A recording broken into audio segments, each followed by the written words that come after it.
Isang Mexican beauty influencer ang pinatay habang siya ay nagla-livestream sa isang social media app. Si Valeria Marquez ay mahigit na 100,000 followers sa TikTok. Si Valeria ay isang Mexican model. Nagsimula siyang makilala noong 2021 nang manalo sa isang local beauty pageant. Matapos nun ay nagsimula na siyang maging isang content creator, kung saan ibinabahagi niya ang kanyang mga makeup tutorials, personal care routine at fashion tips. Sa video ay makikita si Valeria na nasa kanyang salon na nakaupo, hawak ang isang stuffed toy. Nang isang lalaki ang dumating at nagpanggap na delivery rider. Tinanong siya nito at kinumpirma ba kung siya si Valeria.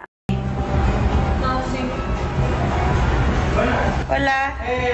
Sí. Nang sumagot siya ng oo, ay agad siyang binaril sa ulo at dibdib. Kitang-kita ng kanyang mga manonood ang nangyari sa kanya. Nagpatuloy ang livestream hanggang isang babae ang dumating para putulin ito.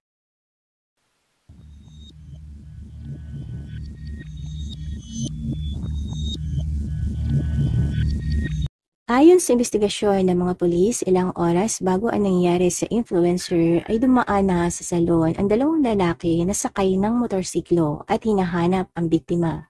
Sinabi ng mga ito na meron silang dalang mamahaling regalo at si Valeria lamang ang maaaring mag-receive nito.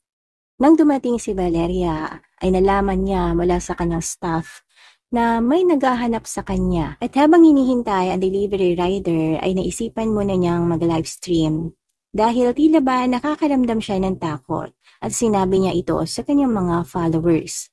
Ayon din sa mga pulis na hired assassins ang pumatay kay Valeria. At ilan sa tinitinang motibo ay femicide, na kung saan intensyonal na pinapatay at inaabuso ang isang babae dahil sa kanyang kasarian. Ayon sa datos, ang Mexico ang isa sa may pinakamataas na kaso ng femicide at may 10 babae ang pinapatay sa Mexico kada araw. Hindi din nila isinasantabi na isang drug trafficking group ang nasa likod ng krimen ng kanilang mga sariling opinyon na maaaring ang kanyang ex-boyfriend ang prime suspect, si Ricardo Ruiz Velasco. Siya ay pinaniniwala ang miyembro ng isang drug group. Ilang buwan din ang tinagal ng kanilang relasyon bago makipaghiwalay si Valeria dahil pinagbabawalan siya nito na tumanggap ng mamahaling regalo mula sa kanyang mga fans. Nakakatanggap din siya ng death threats mula sa ex-boyfriend. Ang kanyang matalik na kaibigan naman na si Vivian De La Torre ay isa din sa maaaring may motibo dahil sa inggit nito sa kanya.